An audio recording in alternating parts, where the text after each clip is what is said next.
conversations like this on a radio station like this, we can begin to, first of all, make that point that the intention is, number one, innocent. So it's not like a moral judgment against the person. That person is innocent no matter what. However, are there better ways of giving them the feelings they seek? Yes, there are. And we should be talking about that and teaching that on this show. And I hope we do soon, because they do exist. They do. Because this is going to be an interesting segue coming up. I think I'd like it. Because to come away from alcohol, you need to have a strong will. And here to talk about wills. Oh, that was awful, Russ. Do you know, my genius sometimes amazes me. I can see Hattie in the green room. She's got her hand up to her face. I don't care. I don't care. Because sometimes my brilliance blows my own mind. Here's Hattie. Hattie, I can only apologise. Yes, incredibly entertaining. Incredibly awful. That's what it was. It was incredibly shit. Now, Hatti Suvari, good afternoon, Legal Eagle. And we are thrilled. I can't believe it's week 2 of our regular Wednesday section. Good afternoon to you both. Good afternoon. How are you? Good afternoon. How long you got? Put that on the screen for us. That's the audience. Can you hear them? Listen, that's what they're doing. I can hear. Yeah, thank you. I can hear them. Thanks. It's a noise I'm used to, Neil. Not quite as used as you are. Enough now. Can we get on with it? Because we've only got half an hour. And then now, at the end I have of this, to say, last week dash off. Was so interesting because you really made me think and put it in easy terms that I could understand about things that I would have never thought of, but we probably need to know, but don't know that we need to know about the law. There you go. Now, that was pretty convoluted, but it wasn't cheesy. This is good. Kimmy Lashmar, hello. Sorry I'm late, but in time for Hattie. Yay. Well done, Kim. Hello. Hi. And I preferred you when you were in Houston. Frankly, now you're back in the UK. I'm not so fond of your Julie voice. Must you definitely peaked too early. story of my life. And Francois, a good one. Right? Thank you. Merci beaucoup. No, it wasn't. Shut up. Francois Pascal, shut up. Right, can we deal with wills, please? Yes. Over to you. We're going to be quiet. What have you got for us this week, Hattie? Don't be quiet. I said we're going to be quiet. No, listen, we want the interaction, okay? Because that's what makes it interesting. That's what makes it less pale, male, and stale, which is what the law can really be about. The law, not the radio station. No need to look around. Just the law. So today, I want to talk to you guys and our audience a little bit about the importance of having a will. Yes. Okay. Have you both got wills in place? Yeah, sure. Yes. Neil? Absolutely. Good. Yeah. Good. Written. Not only that, it's also written into my will. I'm going to be cremated, put in a firework rocket, and then lit to explode above people. I love that. The look on the girl's face when I said that in the office is absolutely true. And interestingly, the Katy Perry song, Baby You're a Firework, that's actually written about that. True story. Right. There you go. Well, can we get back to our legal expert and not deal with the minutiae of your funeral? I think that's really unique, Neil, and I'm sure it's going to be a blast. Got to attend now. Another event. Sorry, oh my God, she's at it now as well. Come on, enough. Neil, come back. No, he's gone. There the hell. Right. I never liked him. Right, come on. Statistically, 59% of adults in the UK have no written will. That's 31 million people, 1 in 2 almost. Okay, because the general consensus is that people don't believe they have enough assets to make a will. They think, well, I'm not famous enough, I'm not rich enough, I don't have enough money. However, it is seriously important after you hit the age of 18 to have a will. Massive benefits to it, and there's huge downfalls to not having a will. Okay, so the big benefits, let's just put those out there first of all. You can mitigate conflict and arguments and legal battles over your estate, over your assets, between the people you love, the people you care for, the people you're responsible for. Yeah, and as they say, where there's a will, there's a relative, so it avoids all that, doesn't it? Well, there you go. It absolutely is still carrying on. I love it. Absolutely love it. So apart from the obvious kind of, people don't need to go and argue over who gets what, because there is no... Gets the steak knives. Well, there you go. Okay, They're move on. out. Move on. They're out Move on. again. It's a private gag. Move on. Yes. So, I mean, it's estimated that pre-court costs, right, when family members start arguing about their wills, start costing approximately £20,000 in legal fees. That's pre-court. Run that by us again? That sounded horrible. It's literally honestly, it's eye-watering. Contested probate is kind of the area of law it falls into, and it is huge. Yep. Important points to consider when making a will. Please don't do a DIY will. You can get them from WH Smith for 20 quid. DIY will. It really, honestly, even if you've got, again, you don't need to have. What's the pitfall with that, Hattie? It's just too many gaps in them, to be honest, Russ. So if you just to drill it down, you get to go to WH Smith, you get a DIY will form. Takes you back to my days of being an article clerk, and you get the form, and you say, "I leave everything to Neil Long." Where's the problem? Because people need specific advice based on their situation, based on, are they married? Are they not? Are they in a civil partnership? Are they not? Do they care for anybody? Do they provide for anybody? Children, do they want to leave out anybody? Choosing a will specialist, someone who only does wills, doesn't need to cost you a fortune, is worth, excuse the pun, its weight in gold. Because your will be written specifically for what you can and cannot do in your will. And it will take into account everybody that you've got in your will. And also, really important, people don't also realise, is that you need an executor for your will. You need to nominate somebody or a company that's going to carry out the wishes of your will. And people don't necessarily realise these things. Yep. And a good will writing company will allow you to choose them as the executor. Yep. So you don't have to go to a member of your family. Yeah. That's what I've got. Exactly. I think we should call this episode Good Will Hunting. Thank you. I'm here all week. He's still at it. Neil, now, he's look, still at it. Can we look at this? Hattie, let's look at this. Kimmy Lashmar says, but I'm the sole thingy, beneficiary is the word you're looking for my mum's will, and it's still going through probate since last June. What's the deal there? Okay, well, obviously, in order to get your probate, it is advisable to seek, I hate to say it, but legal advice. Go to a professional who can get your probate granted for you.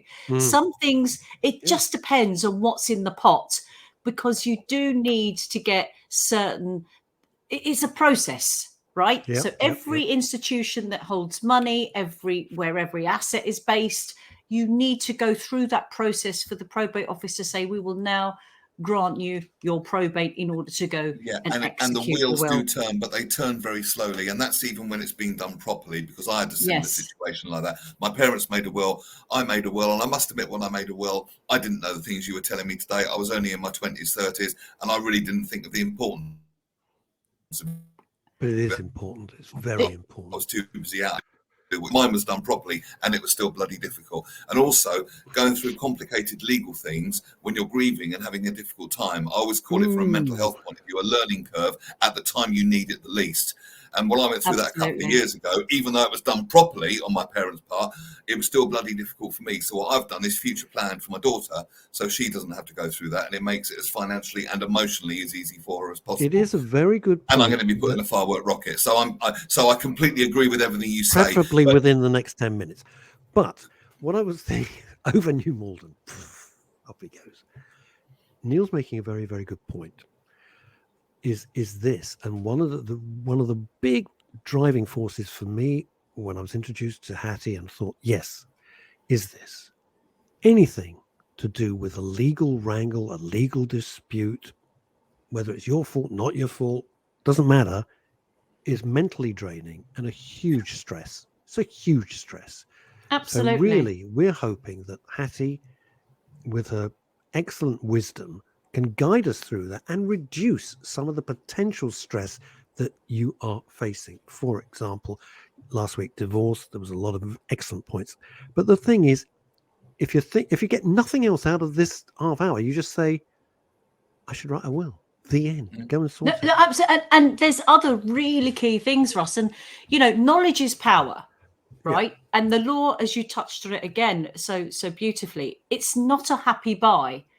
You normally go to seek legal help when things are tough. Something's gone wrong. You need that help, or you're incredibly distressed, not feeling your best because you've lost a loved one, in this case, a will. But there's other things. People don't realize that when you get married, if you get married and you made your will before you're married, your will is null and void. It's revoked, right? So is that right? Yes, unless when you wrote your will, you wrote it in anticipation of your marriage, and therefore you took your spouse into your will, naming them the lot. Also, when you're getting a divorce, and this links into last week's show. Yep. If you're going through a divorce, and at the point where you say, right, you and your partner have decided, or you've decided, I'm out of here, I'm getting a divorce. If you don't rewrite your will, and I had a case like this, and sadly, you pass away, the spouse you're divorcing actually gets the lot. Ooh, stinger. And this is the kind of thing that people wouldn't really think of, particularly if they're going through a difficult time. So if you're going through a tough time and then suddenly there's all this other stuff which is anticipated, and that's why it's worth it. One of the biggest challenges with wills is people don't revisit them and update them. Sorry, Neil. Yeah. No, but I'm agreeing with you. It's so, and it's really important you say, even if you don't think there's that many assets, even if there isn't. It could be your playlist. It could be your clothes. It could be a single item of. It doesn't have to have monetary value. It could be. No one's having my playlist of step songs ever. Well, that is another episode altogether, because let me tell you, the migration that comes under mental health. Online episode accounts and all of that is a completely different, a huge topic. But one of the reasons why wills are so easily challenged, because that's another thing.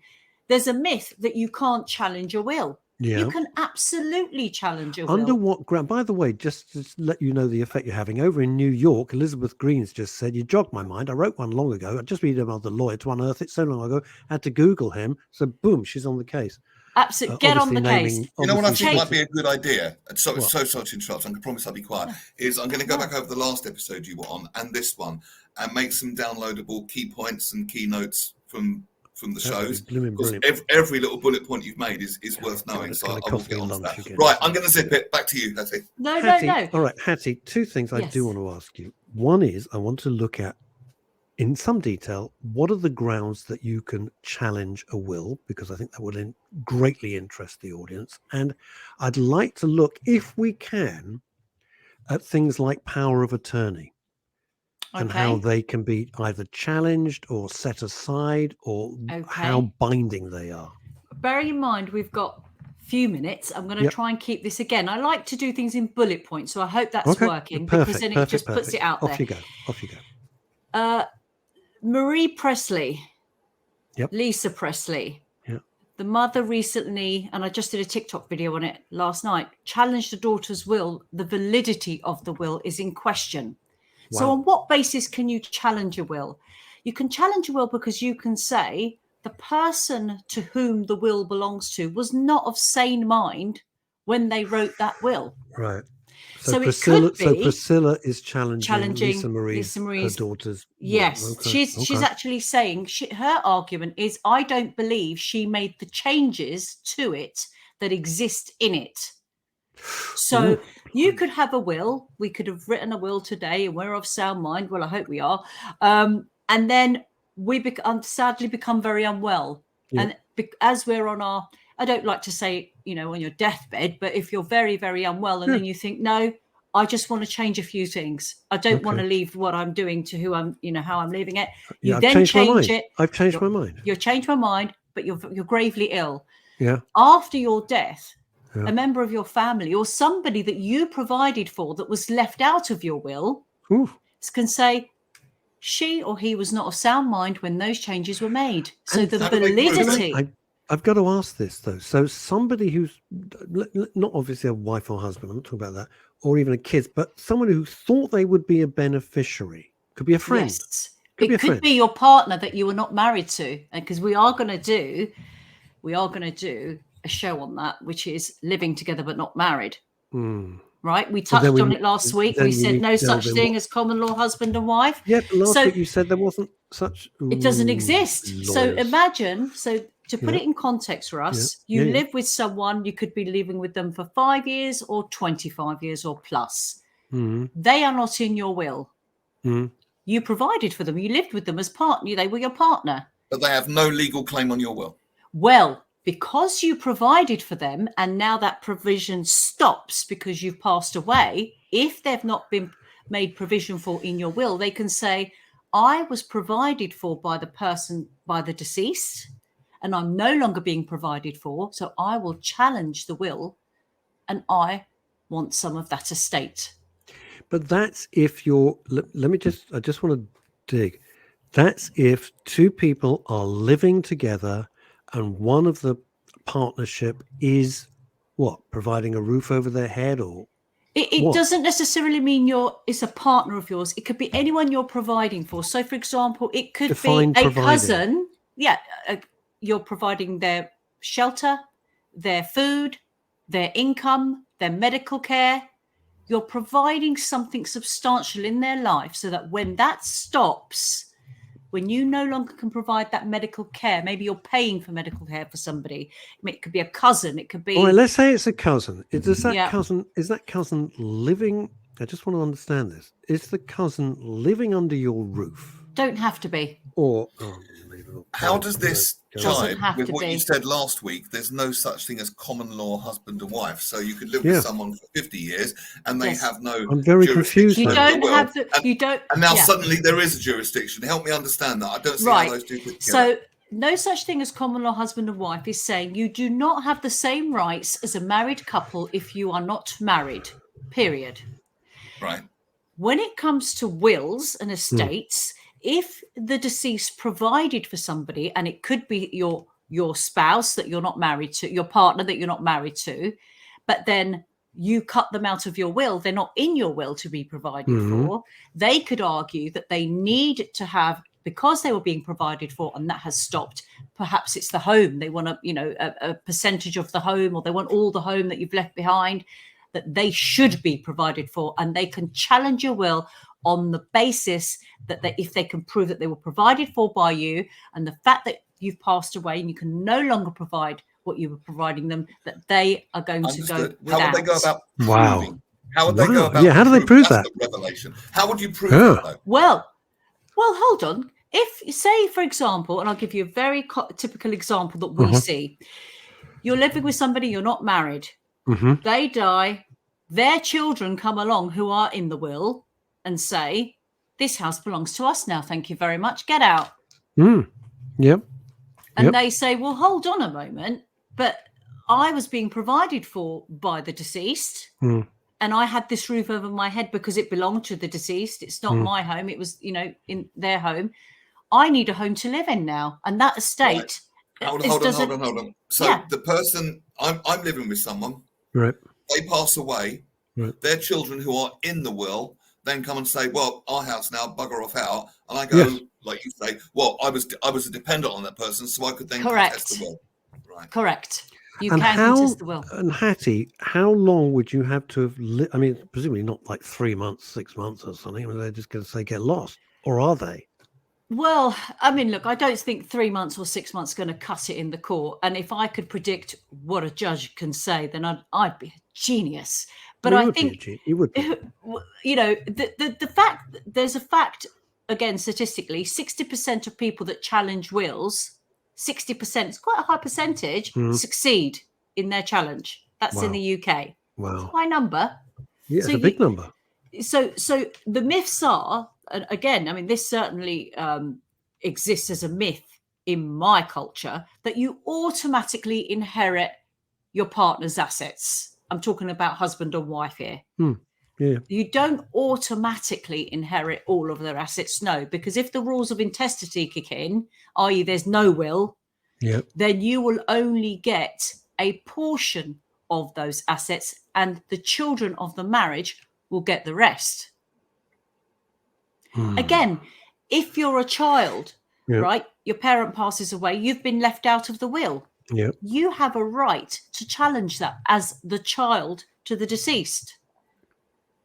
To say, I've not been accounted for in this will. I should have been.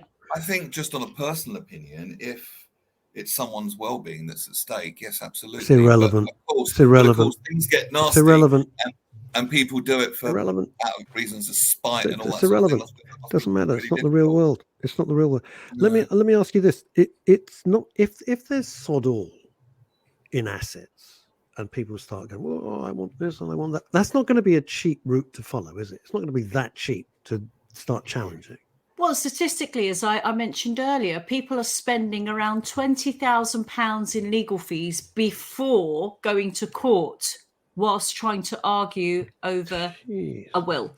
Yeah. That's a lot of money. So what I'm thinking, my roundabout way of asking, Hattie, is that before anybody thinks, I'm going to challenge this, I'm going to challenge that, you've got to look at what the commercial viability. You've got to look with a commercial aspect, put aside all emotion, which I know is quite often hard for Neil, but I think I'm a little bit more pragmatic. Put aside all the emotion and mental well-being and think, wait a minute, is it worth me investing X thousands to reap Y thousands, or am I wasting my time because all there is 2 premium bonds shares and a Timex watch or something? It might be a room full of furniture.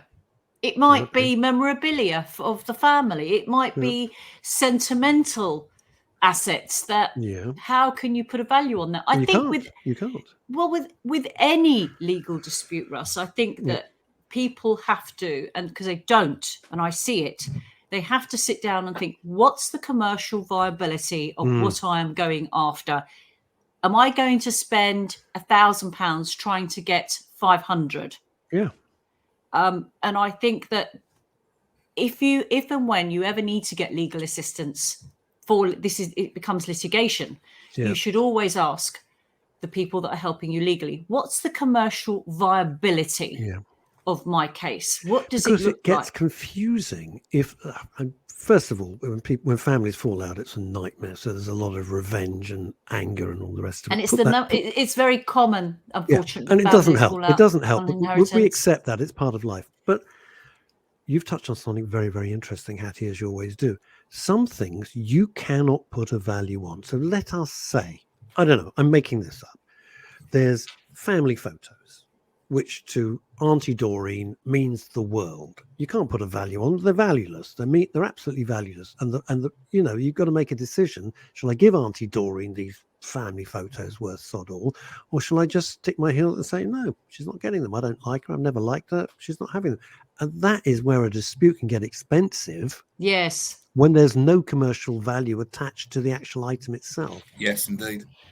Well, that's it, because they might have the same sentimental value to 2 different parties. Precisely.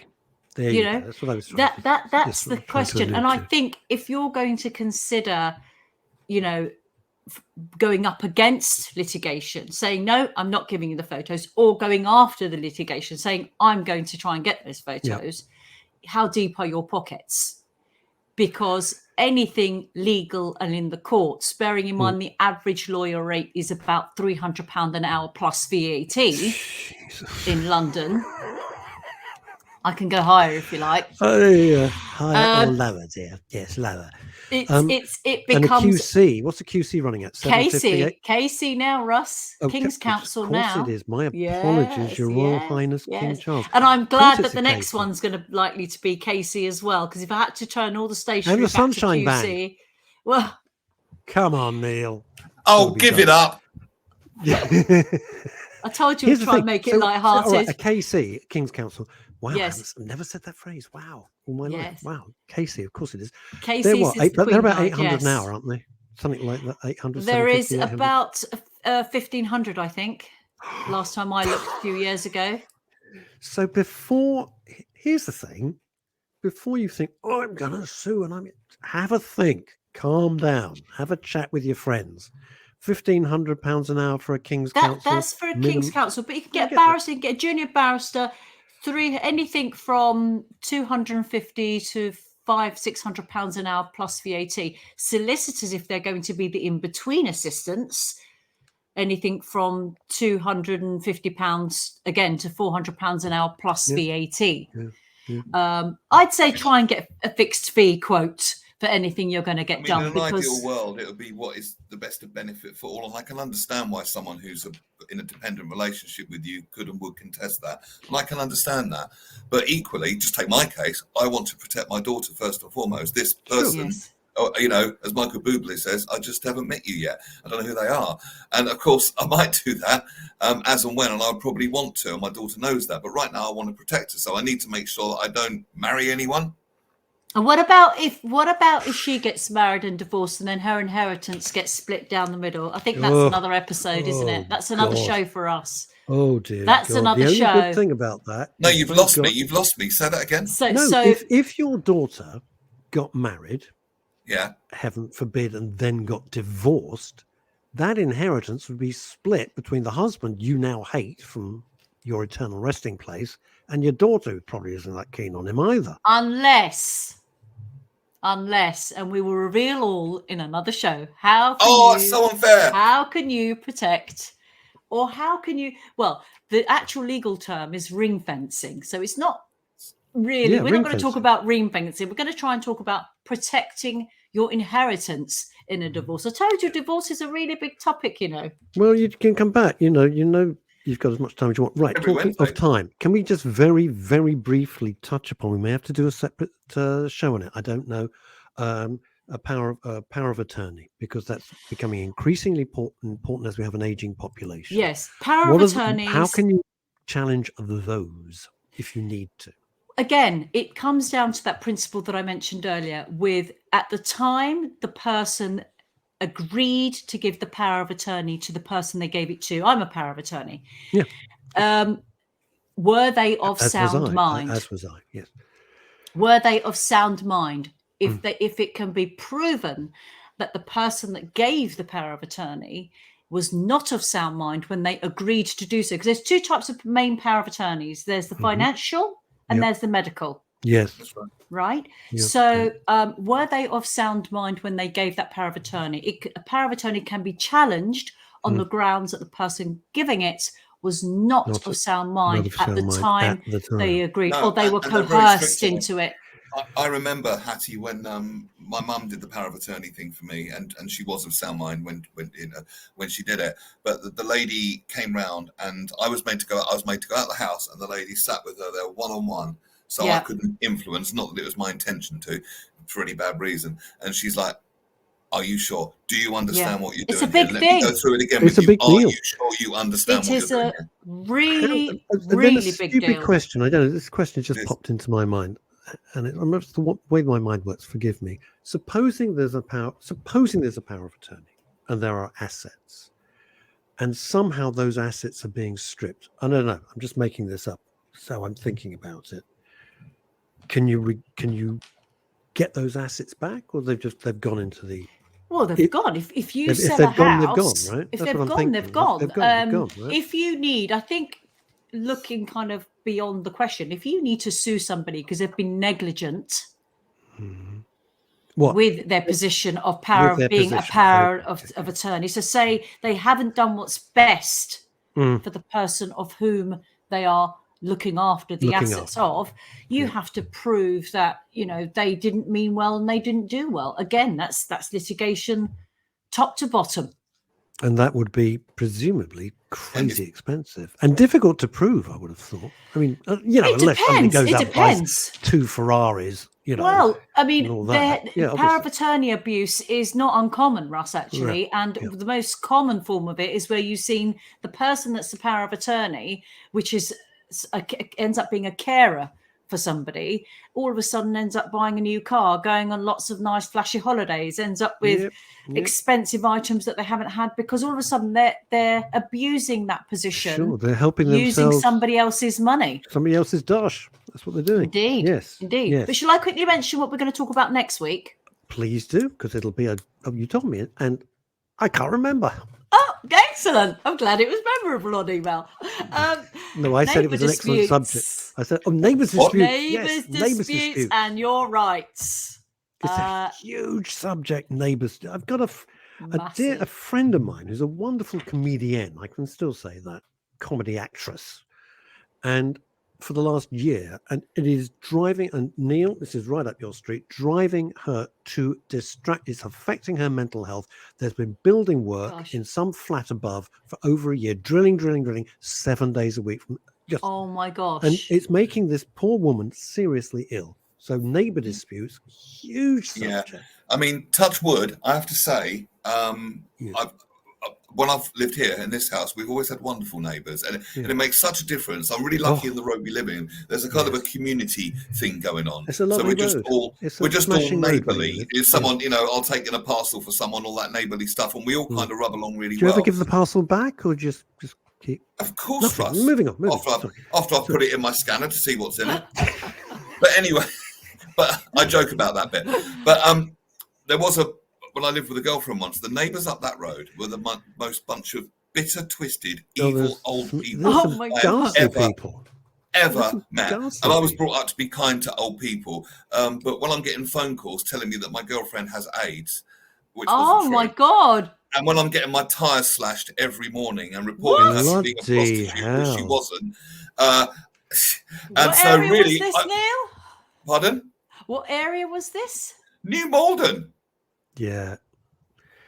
Leafy New Malden. South side. With the exception of one lady up the road who was a sweet and lovely old lady, and we used to have cups of tea in her kitchen. But apart from her, the rest of them were a bleeding nightmare. Jimmy Lashmar says this: I thought I'd have no participation, but blimey, I too want to know about neighbour disputes. There you go. All of these things, everything that you touch on, Hattie, is a stress. It's a stressor. All of them. Wills. And this is why it's so good to have wills, powers of, not so much power of attorney, but certainly wills, family disputes, neighbours disputes, divorce. These are huge stressors in our lives. So absolutely. Really, I mean, wills become a stressor. When I remember when my mum and dad said they'd done a will, all of a sudden, between me and my two other sisters, there was a very slight contentious feeling. And I've seen families think, well, what's in that will? So I think go and do your will, get the will company to be your executor, and don't tell a soul. Just be done with it. Just make sure it's up to date. Otherwise, it can be challenged. Hatti Talking with Red Bar Law. Get legally speaking. Thank you so much. Hattie, it's been lovely. Have to excuse me. I'm going to have to leave. I will let you close the show. Thank you. Okay. Well, I didn't expect to be closing the show, but what do I do? Oh, I'm really new to this. Thank you very much. Oh, and I've got my book on how to do it here. Thank you for coming and tuning in. I'm teasing. Thank you so much for tuning in. I've got 12 seconds, and I'm going to actually finish on time. Love you, hug you, squeeze you. Russ is back with Phil Dave on Friday. I'll be back with Russ on Monday. Hit me up on Facebook. Let's talk. Love you, hug you, squeeze you. Thanks for tuning in. Bye.